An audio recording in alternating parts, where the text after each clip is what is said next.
Saya mengambil tema, memberikan kepada kita tema, jangan tunda waktu untuk bertobat.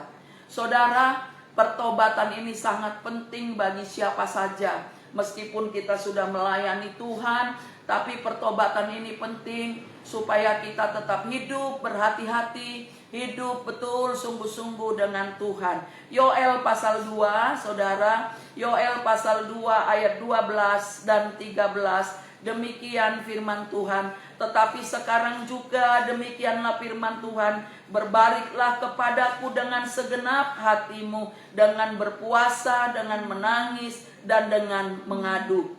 Perhatikan, ini adalah satu seruan yang sangat serius, saudara, di mana dikatakan tetapi sekarang juga, artinya jangan besok, ya, jangan tunda lagi. Tuhan bilang berbaliklah kepadaku dengan segenap hatimu, dengan berpuasa, dengan menangis, dan dengan mengadu. Ayat 13, koyakkanlah hatimu dan jangan pakaianmu. Berbaliklah kepada Tuhan Allahmu, sebab Ia pengasih dan penyayang, panjang sabar dan berlimpah kasih setia, dan Ia menyesal karena hukumannya. Saudara yang terkasih, ini terjadi di zaman Nabi Yoel, di mana ada banyak kejahatan yang dilakukan oleh bangsa ini, sehingga Tuhan mengirimkan banyak sekali belalang. Dan kita tahu ada 4 macam belalang yang menghabisi tanah Israel, tanaman Israel, dikarenakan mereka semua itu hidup tidak seturut lagi, tidak lagi seperti yang Tuhan kehendaki dalam kehidupan mereka. Saudara, sehingga Tuhan marah gitu ya. Sudah dihabisi pun, sudah ngalami hal yang gak baik pun, tetapi perhatikan saudara, masih saja bandel. Maka Tuhan bilang berbalik. Nah, di dalam budaya bangsa Israel ada kebiasaan, ketika mereka itu menyesal biasanya nangis gitu sambil koyakkan jubah. Artinya, aduh aku udah sangat menyesal. Ya, bagi bangsa ini, bagi bangsa-bangsa tertentu, saya lihat China juga begitu. Kalau mereka nangis, mereka itu pukul dada, mereka itu koyakkan baju, merasa bahwa mereka menyesal. Dan ini terjadi, bangsa ini tidak, itu terbiasa mengoyakkan. Nah, apabila mereka berduka, mereka itu menaruh debu di atas kepala, berpakaian kabung begitu. Tapi yang Tuhan maksud di sini bukan pakaian. Ya. Tuhan ini mengatakan koyakkanlah hatimu. Saudara, pertobatan ini artinya gini, pertobatan itu tidak hanya sekedar di level menyesal. Pertobatan itu artinya kamu sadar, kamu menyesal, kamu menangisinya, dan kamu tentu berbalik, ada tindakan. Jadi di dalam pertobatan itu tidak hanya menyesal. Ada banyak orang ketika mereka sadar akan kesalahan, akan dosa, dan ketika dituntun dalam pertobatan, semua memang menangis. Rasanya sudah menyakiti hati Tuhan, menangis. Tetapi sampai di situ, saudara, ya, sampai di situ. Ini kan satu tindakan yang biasa kita lihat. Tetapi Tuhan berkata, kamu bukan hanya sekedar menyesal. Jadi kata bertobat ini artinya berbalik gitu. Setelah kamu sadari kamu salah, kamu berbalik dan kamu jangan melakukan lagi. Hiduplah sesuai. Maka di ayatnya yang ke-17 ya, 14 dikatakan begini. Siapa tahu mungkin ia mau berbalik dan menyesal juga, dan ditinggalkannya berkat menjadi korban sajian dan korban curahan bagi Tuhan Allahmu. Saudara, perhatikan ya, caranya Tuhan untuk menghabisi bangsa itu gampang. Karena itu saudara, selama kita hidup kita harus menyadari betul, jangan pernah berhalusinasi bahwa apa yang kamu punya itu semua akan aman, tentram, atau apa yang kamu punya itu kekal. Tuhan senang melihat kita diberkati, karena memang itulah Tuhan. Tuhan senang, Dia bahagia ketika kita berbahagia. Karena itu dikatakan aku berbahagia ketika kamu berbahagia. Artinya Tuhan itu tidak pernah benci kepada berkat. Tuhan tidak pernah melihat bahwa ketika kita diberkati itu nggak senang gitu ya. Tuhan senang. Itu sebabnya Tuhan menjanjikan berkat. 80% isi Alkitab itu tentang berkat, saudara. Berkat dan semua janji Tuhan. Artinya secara pribadi Allah ingin melihat umatnya supaya hidup kita ini diberkati. Amin. Tetapi Tuhan itu melihat bahwa ada banyak orang ketika berkat melimpah, mereka mulai melupakan Tuhan. Ingat, saudara, perhatikan, iblis juga bisa kasih kekayaan ya. Kalau saya selalu ngomong ya, kalau berkat itu datangnya dari Tuhan, itu tidak akan menghalangi engkau dekat dengan Dia. Ciri-ciri berkat yang datang dari Tuhan, ya, keuntungan yang datang dari Tuhan. Yang pertama, kamu memuliakan Tuhan. Itu kuncinya, amin. Yang kedua, kamu gak menjauh, kamu makin punya waktu. Sebenarnya orang yang tidak punya waktu dengan Tuhan itu orang-orang yang melarat, yang kerjanya cari makan ya. Kenapa? Karena memang dia tujuannya itu. Tapi kalau orang-orang yang sudah dipulihkan, orang yang sudah ada di dalam gereja, sudah beribadah, semakin diberkati, dia akan semakin giat. Ini yang saya lihat ya, saya lihat beberapa tempat semakin diberkati dia semakin giat, saudara. Semakin banyak menolong, semakin banyak melakukan kehendak Allah gitu. Bukan makin menyingkir ya, bukan makin ini, saudara. Karena apa? Makanya apapun yang saudara terima di dalam hidup ini, yang pertama kamu harus tanya Tuhan, ini cocok nggak buat aku? Berkenan nggak buat Tuhan? Kira-kira ini bisa nggak membuat aku makin dekat? Atau kamu sama sekali nggak akan punya waktu dengan Tuhan? Kalau memang kamu diberkati secara keuangan, kamu punya pekerjaan dan kamu mengalami rasanya senang sekali. Kalau kerja kamu sebenarnya rasanya giat sekali. Tapi berdoa mendekat kepada Tuhan kamu malas dan kamu akhirnya sepertinya diikat oleh beban. Itu nggak berasal dari Tuhan, sayang. Itu nggak berasal dari Tuhan. Saya nggak katakan bahwa bukan berarti kamu nggak capek. Tapi ingat ya, Tuhan nggak melakukan itu. Amin. Tuhan nggak melakukan itu. Nah, saudara, kata bertobat ini sering kali membuat orang-orang itu risih ya. Bahkan 80%, katakanlah 90% orang Kristen itu nggak suka dengar kata bertobat. Tetapi dari perjanjian lama dan perjanjian baru, Tuhan nggak pernah berhenti berseru supaya umatnya bertobat. Perhatikan, supaya umatnya bertobat. Jadi bukan hanya orang yang belum menjadi umat Tuhan, orang-orang yang sudah ada di dalam gereja, orang-orang yang sudah ada di dalam Tuhan itu. Nah, saudara, kadang saya melihat bahwa ada banyak sekali orang begini ya. Kalau saya perhatikan ya, untuk holiday sampai 3 minggu, keliling dari kota satu, itu happy banget, waktunya banyak banget. Sampai saya bilang ini orang banyak banget duitnya. Saya melihat mulai dari pesisir ini sampai ke sini, Sumatera lah dikelilingi. Mungkin memang sudah punya rencana. Tapi coba disuruh duduk setengah jam, doa atau dengar firman, gak betah. Kalau misalnya di gereja nari-nari, bisa. Ada banyak orang ketika nyanyi, ketika nyembah Tuhan, itu bisa. 1 jam di gereja kita, betul? Kita penyembahan 1 jam, kadang lebih ya. Bisa. Tapi begitu duduk mau dengar firman, gak bisa. Rasanya sudah gak senang. Kenapa? Ini menandakan bahwa roh kita, ya, roh kita ini belum connect dengan Dia. Sebab memang pujian penyembahan itu perlu, tetapi firman Tuhan jauh lebih perlu. Kenapa? Ya, saya mau katakan jauh lebih perlu begini. Nanti di sorga kita nggak dengar khotbah lagi.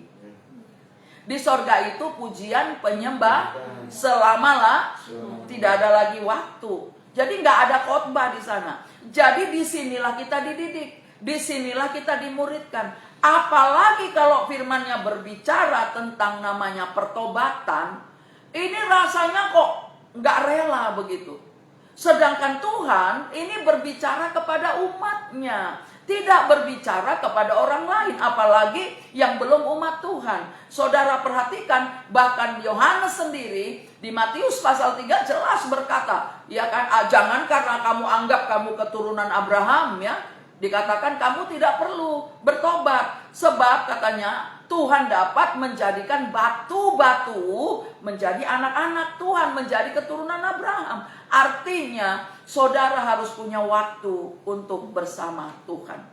Di sepanjang kitab suci selalu, ya, saya sekali lagi katakan, Tuhan itu selalu memperingatkan kita sebelum penghakiman tiba. Seperti kemarin Tuhan bilang begini, kamu rasanya sepertinya bagus sih, luar biasa ya, firman-firman yang sudah disampaikannya. Tapi mau nggak kamu berbicara tentang pertobatan?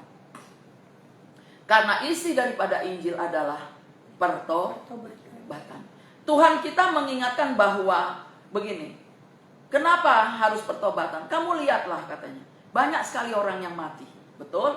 Dan kita pun pasti mati, ya. Semua orang pasti mati.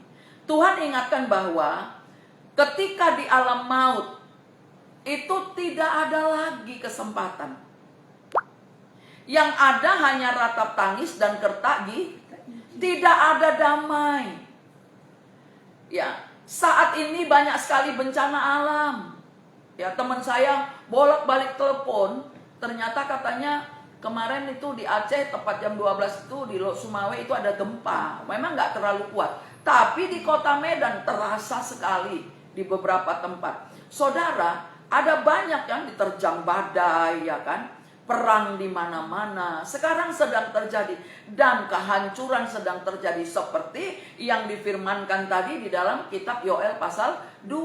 Saudara perhatikan bahwa ada belalang pelahap, pengerip, pelompat, pindahan. Ini berbicara tentang masalah, ya.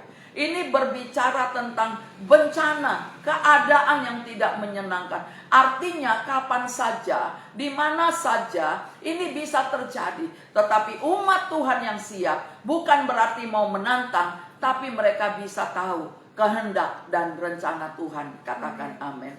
Saudara, Tuhan ingin menyelamatkan umatnya. Di dalam Alkitab kita, Dia menunjukkan bahwa kita diberi ruang untuk mendengar.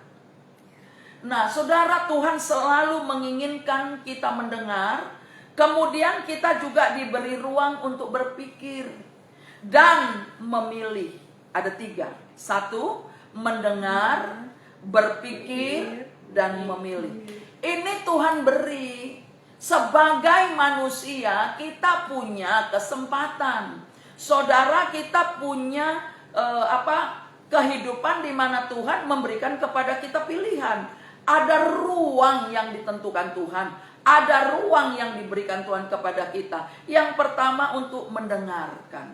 Siapa yang kamu dengarkan? Ini penting. Kemudian berpikir, apa yang kamu pikirkan ini penting. Coba saudara perhatikan, yang kamu pikirkan sepanjang hari itu lebih banyak mana, ya? Lebih banyak mana? Pekerjaanmu yang harus sukseskah?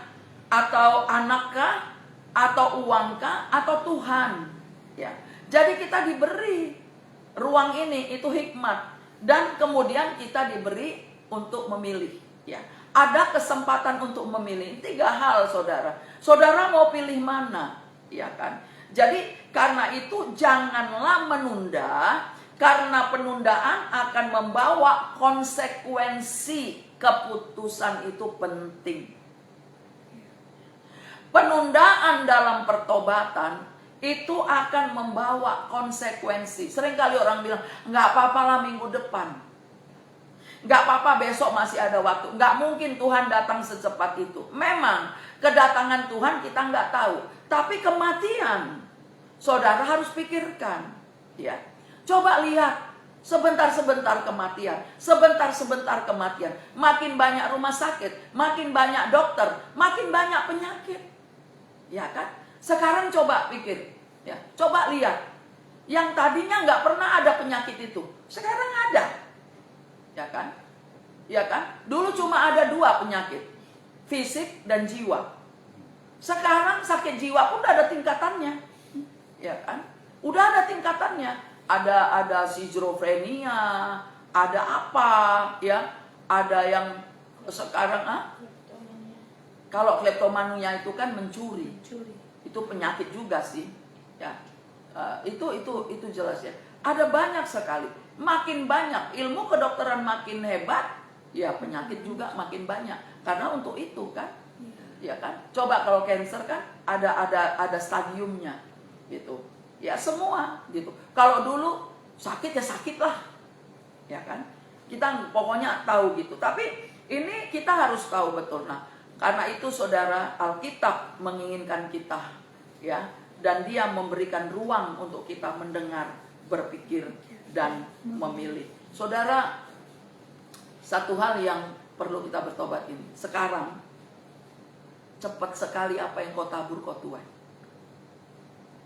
Kalau kamu merasakan dalam keluarga, dalam hidup, begitu kamu tabur baik yang baik maupun yang buruk ya, kamu cepat tuai, itu tanda Tuhan sangat udah dekat. Itu sangat dekat. Itu tandanya. Apa ya? Mari 2 Petrus 3 ayat 9. Ya, tolong dibaca Rini.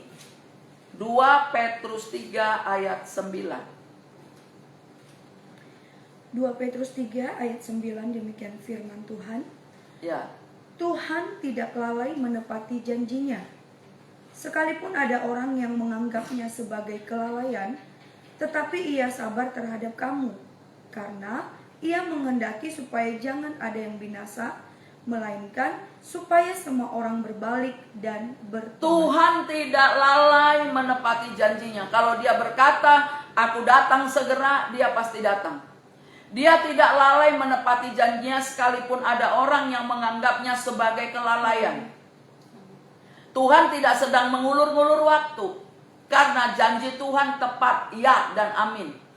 Saudara, tetapi Ia sabar terhadap kamu karena Ia menghendaki supaya jangan ada yang binasa. Jadi kalau Tuhan belum datang sampai sekarang, karena Tuhan memberi kesempatan, Tuhan memberikan supaya semua orang bertobat, semua orang diselamatkan. Itu sebabnya kemarin saya lagi duduk, saya dengar suara Tuhan ini. Tuhan bilang begini, kamu kok nggak pernah ya berbicara tentang pertobatan. Injil itu artinya pertobatan. Jangan bicara tentang berkat terus, jangan bicara tentang pengampunan terus. Tanpa pertobatan pengampunan tidak turun. Ya. Sering kali kita bilang Tuhan mengampuni, kita mengampuni, ya. Tuhan bilang memang Dia mengampuni, tapi dengar baik. Ketika kamu minta ampun atas dosamu, artinya kamu harus bertobat, kamu harus berhenti melakukan. Kata bertobat itu artinya berbalik arah. Sebab Tuhan menginginkan kita berbalik dari semua kejahatan-kejahatan ini menjadi. Jadi gini, orang yang bertobat, apapun persoalannya, apapun masalahnya, mau dirugikan, mau diapain, tetap menjadikan Tuhan yang menyelesaikan, bukan yang lain. Tuhan yang Dia tunggu, saudara. Jadi kita nggak bisa pakai uang, kekuasaan, apapun itu, ya. Semua harus Tuhan. Kecuali memang kita orang fasik, orang yang ada di gereja, orang yang nggak pernah absen di gereja, tapi tetap dengar hal-hal dari dunia. Saudara perhatikan, Dia katakan gini, Tuhan gak akan lalai Saudara, saya melihat ada banyak sekali yang Tuhan sudah genapi janjinya. Ketika kami sabar, ketika kami taat, setia, menantikan Tuhan untuk membalaskan kejahatan, meskipun kami tidak meminta, Tuhan lakukan, saudara. Ya, Tuhan lakukan, ya kan? Tuhan lakukan. Baru-baru ini yang selalu itu suka nyantet, suka begini, suka begitu, diserang balik, mati, saudara. Ya, mati. Amin. Jadi kita harus rela, harus pasrah begitu kepada Tuhan, bukan pasrah kepada keadaan. Maka kita harus tetap berdoa dengan sungguh-sungguh, berapi-api, saudara. Saudara, kenapa kita harus cepat bertobat dan jangan menunda? Karena keselamatan tidak ditentukan oleh agama atau usaha. Amin. Tidak, memang benar, ya. Keselamatan itu adalah anugerah. Roma 3:23 dan 24. Tolong dibaca. Ini supaya kita betul-betul sadar. Kemarin kita bicara tentang peperangan rohani, ya. Saya bicara tentang peperangan rohani. Kalau saudara buka kemarin itu, saudara bisa belajar, ya, tentang peperangan rohani supaya bisa saudara pakai di rumah. Baca Roma 3:23 dan 24, Rita dengan kuat sekali. Ya. Roma 3 pasal 3 ayat 23 sampai 24. Karena semua orang telah berbuat dosa dan telah kehilangan kemuliaan Allah, dan oleh kasih karunia telah dibenarkan dengan cuma-cuma karena penebusan dalam Kristus Yesus.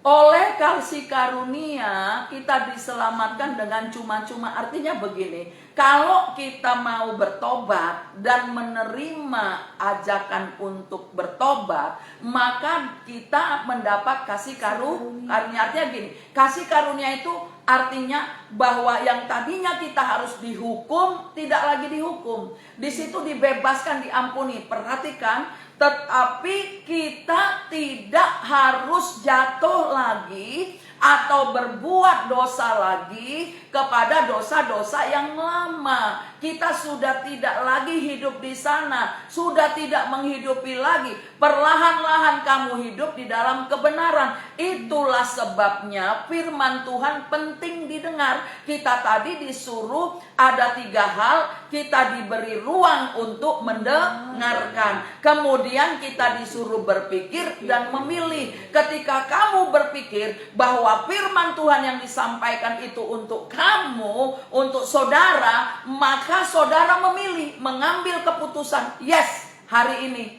saya bertobat. Seperti perempuan Samaria yang waktu ketemu Yesus di dalam Yohanes pasal 4. Ya, saudara boleh buka Alkitab saudara sementara, yaitu di Yohanes pasal 4. Dengan jelas, waktu itu jelas sekali status perempuan Samaria ini apa, ya kan? Yesus lihat, Yesus tahu, saudara, perempuan Samaria ini nggak pernah ketemu Yesus. Tapi begitu perempuan Samaria ini datang ke sumur itu, Yesus lagi di situ nunggu murid-murid beli makanan. Yesus duduk di situ dan lihat, Yesus mulai ngobrol dengan dia, saudara. Dan saat itu ketika di titik terendah, di titik yang paling tepat, telak, ya kata orang Indonesia, dia telak di situ. Waktu Yesus bilang, panggillah suamimu. Terlalu banyak omong. Panggil. Dia bilang, aku belum bersuami. Aku gak punya suami. Yesus bilang, ya kamu gak punya suami. Bahkan yang sekarang, itu yang kelima.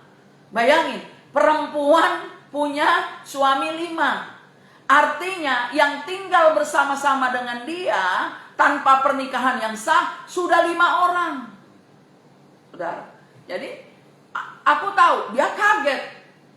Baru di situ dia sadar bahwa dia sedang bertemu dengan Tuhan, Rabi, Nabi. Saudara, Nabi itu mengetahui masa depan dan apa yang sedang terjadi dan apa yang sudah pernah dilakukan. Ini.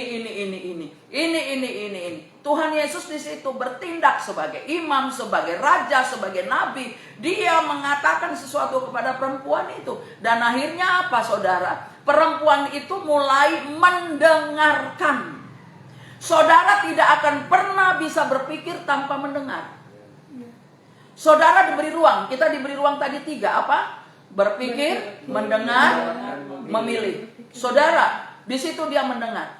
Ketika dia mulai mendengar, dia pikir, wah ini Tuhan. Aku nggak bisa main-main lagi. Amin. Amin. Tapi kalau yang saudara pikir cuma duit, udahlah, inilah kan manusianya, hanya nggak sempat. Aku begini, aku sibuk, aku begini, aku sibuk. Nanti Tuhan juga sibuk, nggak bisa tolong kamu lagi. Makanya disuruh cepat bertobat. Amin. Amin. Amin. Begitu dia berpikir, wah ini Tuhan ini, dia pilih. Apa yang dia lakukan? Dia terima. Dan dia pergi teriak kepada satu kampung di Samaria. Dia tinggalkan Yesus, dia tinggalkan tempayannya. Tujuannya tadi mau ngapain? Nimba air. Dia mau ngambil air. Dia tinggalin, dia teriak, dia bilang, woi Gunung Sitoli, dengarin woi, aku ketemu siapa dia yang disebut Mesias itu. Dia tahu loh dosa-dosaku, dia tahu apa yang aku lakukan. Mari datang sama dia, bertobat kita semua. Dia ngambil kepu. Bagaimana dengan kita yang di dalam gereja? Dengar firman Tuhan, tersinggung, pergi, enggak lagi. Ditegur, wow, jangan kamu jalan sana, jalan sini. Wah, langsung minggu depan udah pada nggak datang ibadah. Ya, pengennya seperti di Sambu, pengennya seperti di pasar, ya kan? Goyang sana, goyang sini. Kamu nggak punya ketetapan untuk memilih, untuk hormat kepada Tuhan. Coba itu. Ya teriak. Apa yang dia teriakin? Dia teriak itu perempuan. Dia tinggalin Tuhan Yesus di situ sama tempayannya. Aku udah ketemu, aku udah merdeka, aku udah ini.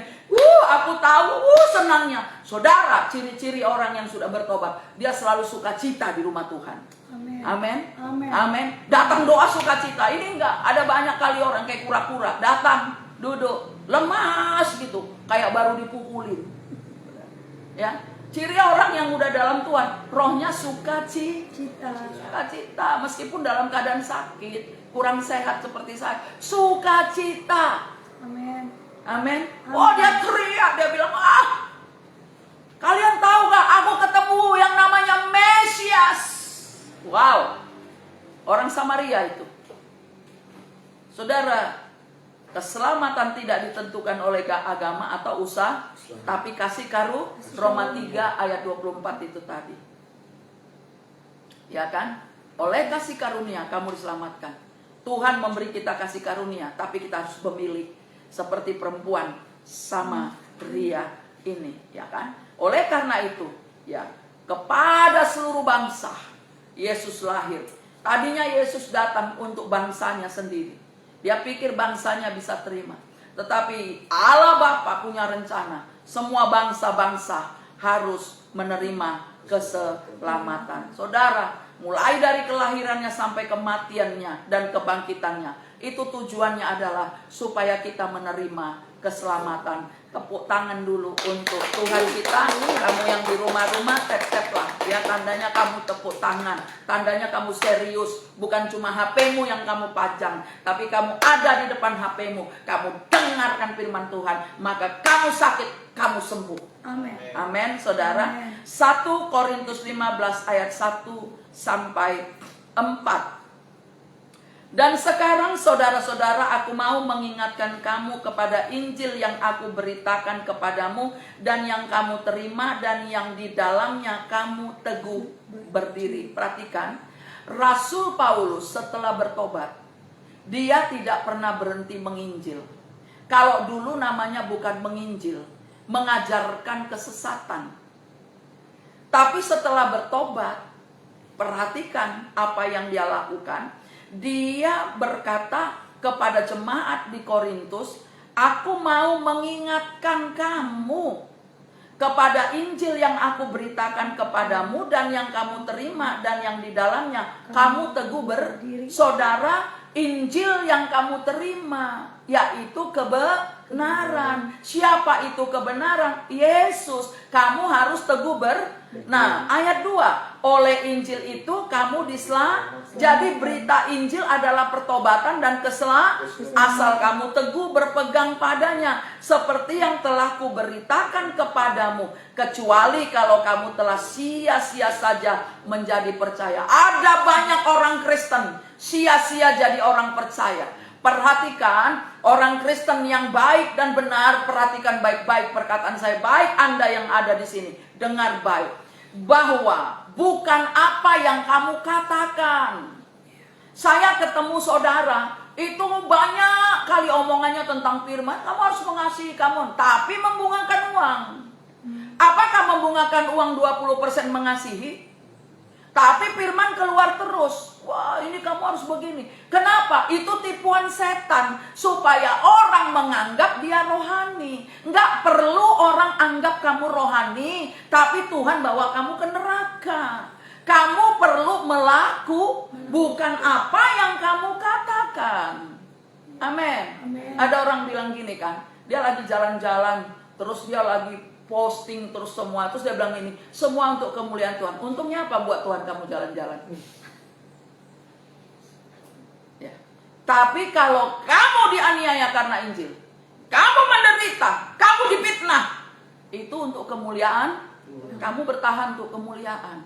Masa sih kamu nunjukin air terjun yang tinggi, terus kamu foto cekrek-cekrek, semua untuk kemuliaan Tuhan. Bagian mana? Ya kan? Untuk jalan-jalan kamu punya duit gitu banyak, suruh nyumbang. Persembahan 5.000. Ya kan? Bener gak? Ini gak usah lah bohong-bohong. Ya kan? Saudara, saya kemarin itu berpikir gini, maaf ya. Karena sering kali kita melakukan segala sesuatu itu ada tujuannya. Saya bukan tidak bersyukur bertambah usia. Ini kesaksiannya. Tapi saya selalu berpikir, saya tidak mau sama dengan dunia. Karena ada banyak orang berpikir ketika saya tidak mau orang menilai bahwa saya mengadakan ini supaya saya dapat duit. Saya kasih saudara makan, terus saya dikasih kado begitu. Sebenarnya yang benar itu adalah kamu memberi tanpa harus diundang. Itu penghargaan. Makanya saya nggak gitu suka.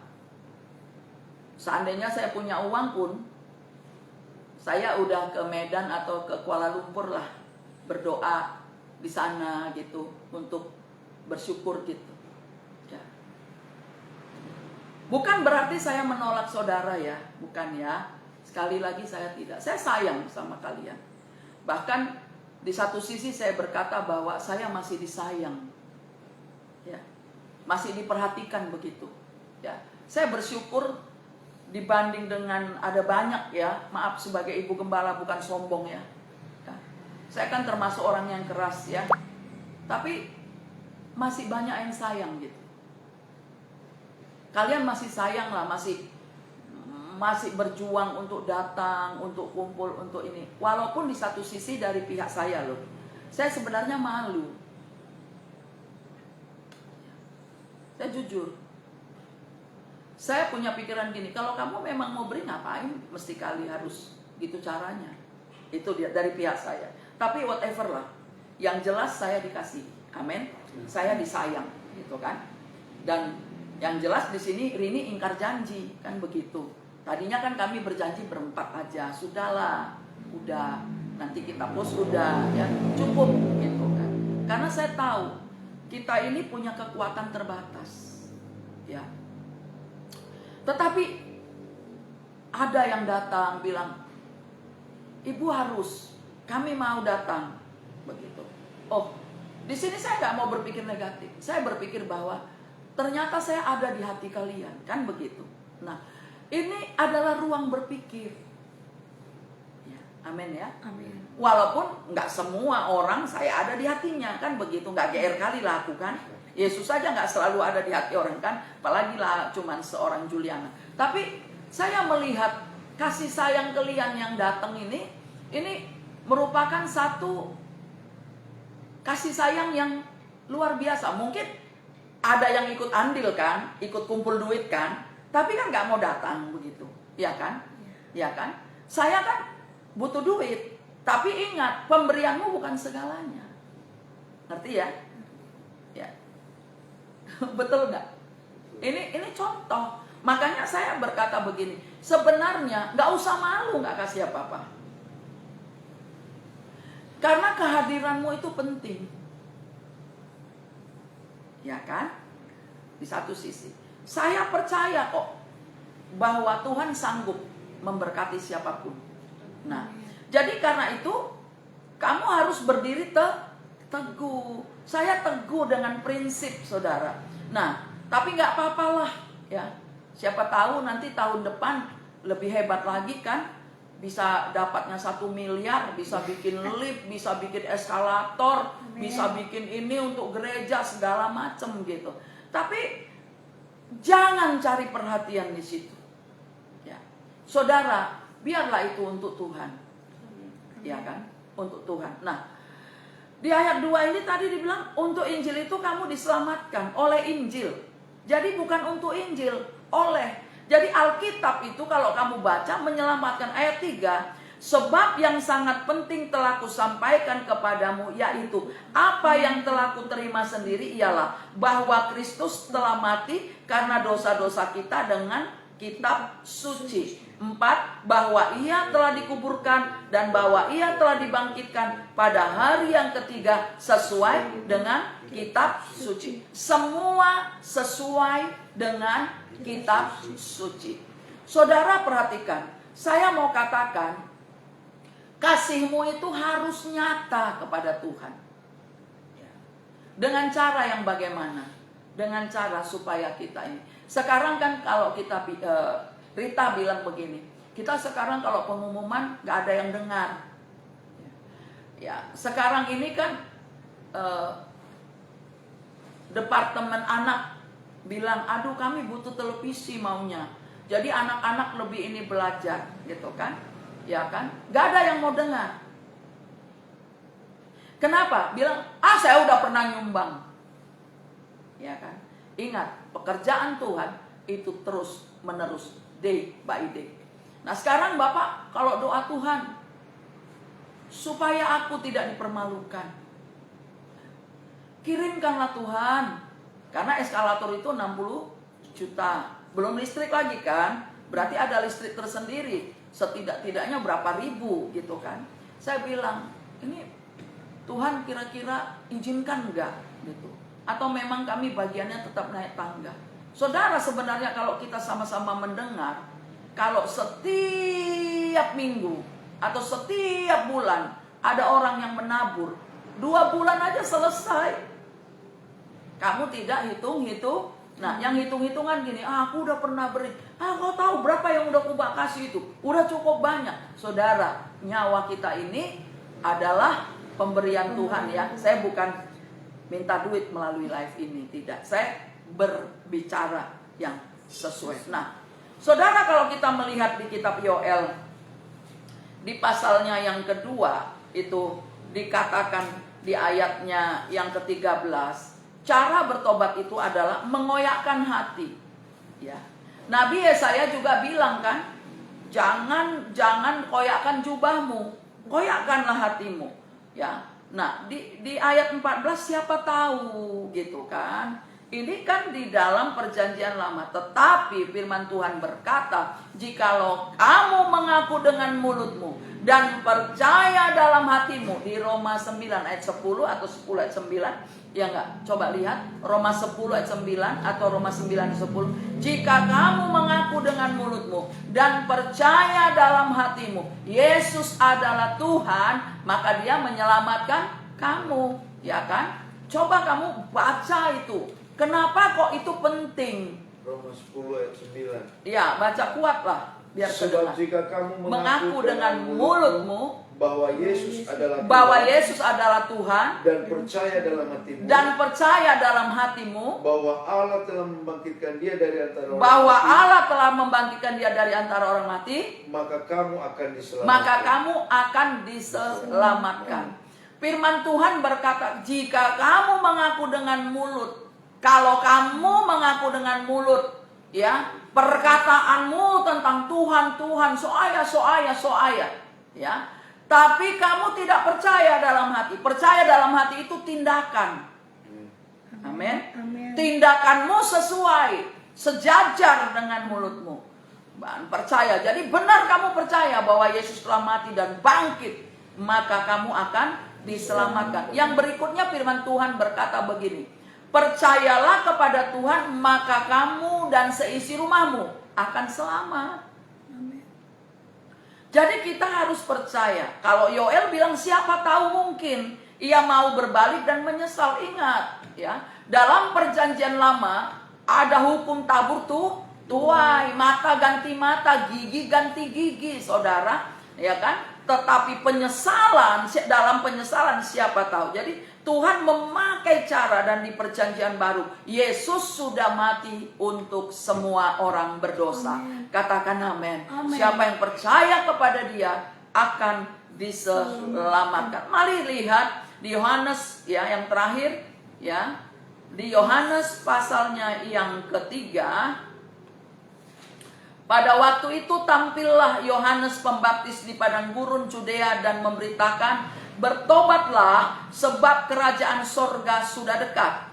Sesungguhnya dialah yang dimaksudkan Nabi Yesaya ketika berkata, ada suara orang yang berseru-seru di padang gurun, persiapkanlah jalan untuk Tuhan, luruskanlah jalan baginya. Nabi Yesaya pun 700 tahun sebelum Yesus sudah bernubuat tentang ini, bahwa nanti ada seorang nabi juga, sepupu Tuhan Yesus, namanya Yohanes, akan berseru-seru, luruskan jalan bagi Tuhan, ya kan? Di dalam kitab Yesaya itu jelas, ya kan? Luruskan jalan bagi Tuhan. Apa katanya? Singkirkanlah batu, gak kan? Setiap lubang harus ditutup. Makanya kan ada pujian kan, ratakan tanah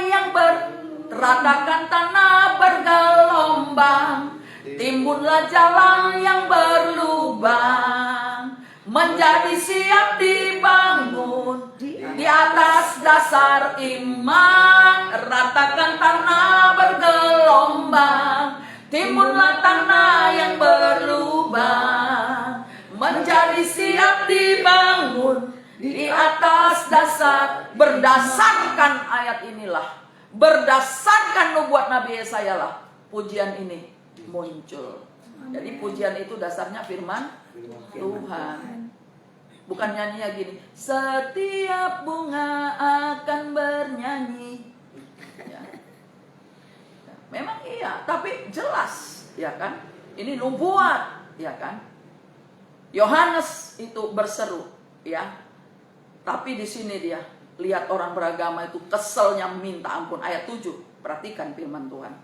Tetapi waktu ia melihat banyak orang Farisi dan orang Saduki, nah ahli firman, datang untuk dibaptis, berkatalah ia kepada mereka, hai kamu keturunan ular beludak, siapakah yang mengatakan kepada kamu bahwa kamu dapat melarikan diri dari murka yang akan datang? Jadi dibaptis saja tidak cukup.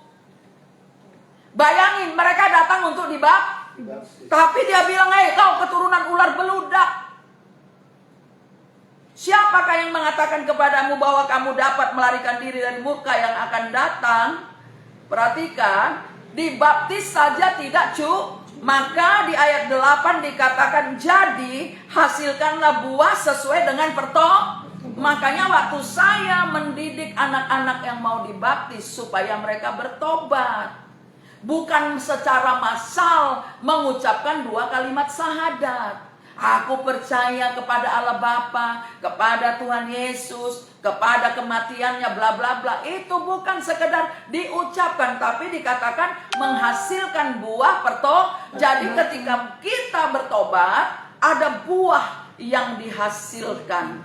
Jadi jangan kira ketika kamu Kristen, kamu anak pendeta, kamu udah Kristen, tanpa pertobatan kamu masuk surga? Enggak, di sini jelas ayatnya. Dan janganlah mengira bahwa kamu dapat berkata dalam hatimu, Abraham adalah bapa kami. Keren, keturunan Abraham. Dan itu ditulis di Alkitab. Ya kan? Karena aku berkata kepadamu, Allah dapat menjadikan anak-anak bagi Abraham dari batu-batu ini. Saudara yang terkasih, firman Tuhan ini pagi ini adalah berbicara tentang pertobatan. Ya. Mari kita bertobat, saudara. Saya pun perlu bertobat. Ya. Bukan berarti karena saya pendeta, saya sering khotbah, nyampaikan firman begitu, saya nggak perlu bertobat. Justru saya yang pendeta ini perlu bertobat. Kenapa? Karena saya justru lebih sering baca Alkitab, ya, baca firman, ya kan. Jadi saat ada masalah, siapkanlah, ya, tegarkanlah hati, justru bertobat, ya. Waktu satu FA ditegur, wah, muka mencucu, marah, nggak rela, nggak siap begitu. Tapi dengar, Tuhan masih sayang sama kamu. Amin. Tuhan masih mau kamu bertobatlah. Amin. Saya mau sampaikan kepada saudara, pemberian itu baik. Tetapi firman Tuhan berkata, korban bakaran itu tidak jauh lebih penting daripada bertobat. Karena kalau korban bakaran diberikan ketika kita sudah bertobat, baunya harum. Ya kan? Jadinya Tuhan bilang gini, terpesona, aku terpesona. Jadi Tuhan terpesona. Amin. Lihat kita, saudara. Karena itu saya sampai di sini. Kita naikkan pujian, semua karena anugerahnya, itu ya. Jadi Tuhan berikan kita dikasih kesempatan untuk bertobat.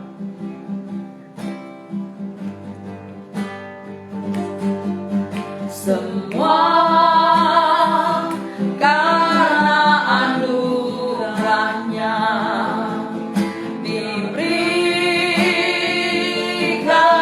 kepada kita. Semua anugerahnya bagi kita, bila kita dipakainya. Semua karena anugerahmu, semua karena anugerahmu. Kau berikan kepada saya, kau berikan kepada saya semua anugerahmu bagi saya, bila saya dipakainya. Bukan karena kebaikan, bukan karena kebaikanku, bukan karena pasir lidahku, karena pasir lidahku, bukan karena baik rupaku, karena baik rupaku, ku dipilih dan ku dipanggilnya. Bukan karena kecakapanku, bukan karena kelebihanku,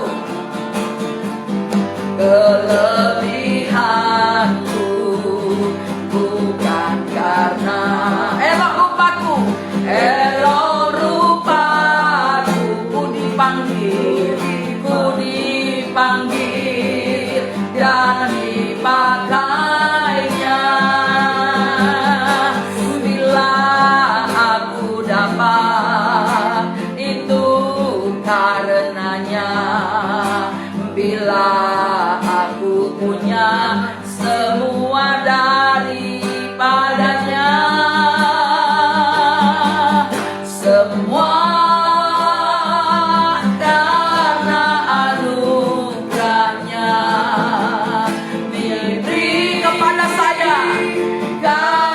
kepada saya. Semua anugerahnya bagi saya. Bila saya dipakainya, bila saya dipakai. Lagi sama-sama katakan semua karena anugerahnya. Semua karena anugerahnya. Oh, diberikan kepada saya. Semua anugerahnya bagi saya. Bila saya dipakainya, bila saya dipakai, oh, bila saya dipakainya.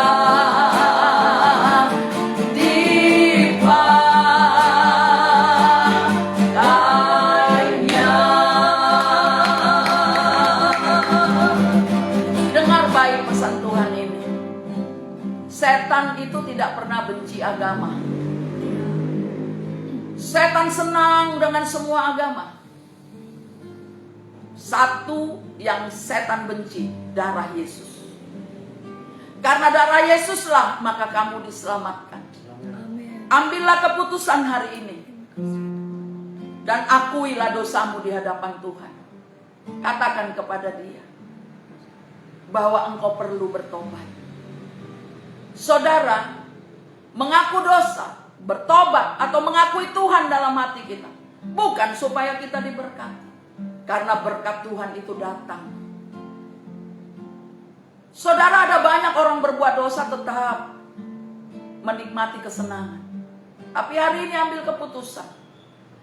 Biarlah keputusanmu adalah menyenangkan hati Tuhan. Bertobatlah.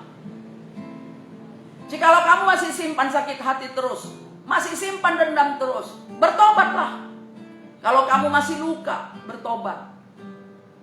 Ada banyak yang perlu kita lakukan dalam pertobatan.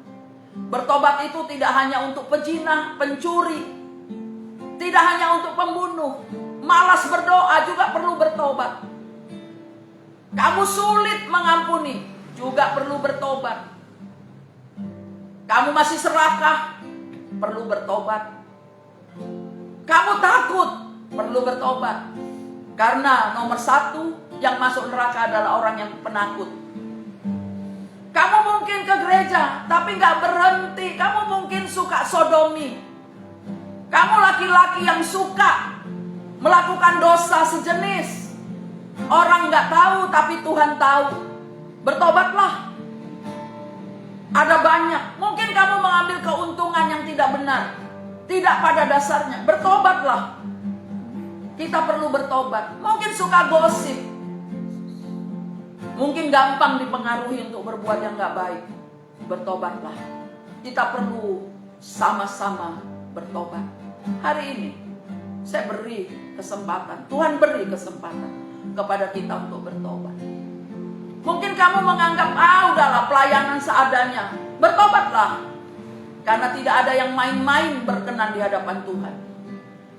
Kita perlu bertobat, saudara. Hari ini, sesuai dengan janji Tuhan, ketika saya kemarin sedang makan, Tuhan bicara, berbicaralah tentang pertobatan. Kedatangan Tuhan sudah sangat singkat. Mungkin kita tidak sempat untuk memperbaiki apa yang rusak. Tapi ketika kita datang bertobat, Tuhan akan perbaiki. Bertobatlah. Bertobat sungguh-sungguh. Apalagi para pelayan Tuhan. Ya, firman Tuhan berkata, hendaklah para pelayan Tuhan, para imam, menangis di pelataran bait Allah. Mari kita semua sama-sama hamba-hamba Tuhan bertobat. Terima kasih Tuhan untuk firman-Mu pagi ini. Terima kasih buat kasih-Mu.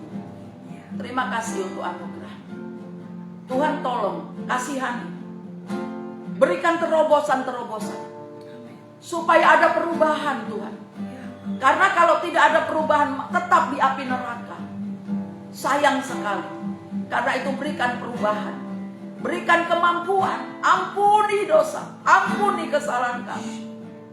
Biarlah kami punya hati yang gampang diremukkan, yang hatinya lembut untuk datang kepada Tuhan. Terpujilah nama-Mu. Terima kasih. Sebagai hamba Tuhan saya berdoa untuk setiap yang hadir di tempat ini. Kiranya firman ini benar-benar menerpa dan menjadikan setiap kami benar-benar bertobat, berubah. Kuasa perdukunan, kuasa santet, kuasa daripada familiar spirit, aku remukkan, aku hancurkan dalam nama Yesus. Aku serang balik, kembali kepada busurnya saja. Engkau tidak boleh kuasai anak-anak Tuhan. Darah Yesus, darah Yesus, darah Yesus berkuasa, darah Yesus berkuasa. Kami dibebaskan dari semua belenggu dosa. Kami dibebaskan dari semua kekuatan-kekuatan gaib. Kami dibebaskan dari semua kuasa-kuasa itu. Dalam nama Yesus, kami ada kesempatan untuk bertobat. Kami mengalami breakthrough. Kami mengalami breakthrough. Terobosan iman terjadi. Kami diperbarui secara pribadi. Kami mengalaminya. Dan kami panjang umur, sehat sampai Tuhan datang. Kami diberkati berlimpah-limpah. Kami berdoa Tuhan untuk setiap yang ikut ibadah live streaming ini, diberkatilah kehidupan mereka. Ampuni dosa dan berkatilah Tuhan. Terima kasih Bapa. Doa kami kepadamu, terpujilah nama-Mu. Kami tahu iblis gak senang dengan semua ini. Karena itu kami minta perlindungan Tuhan. Lindungi kami. Semua celaka maut kami patahkan.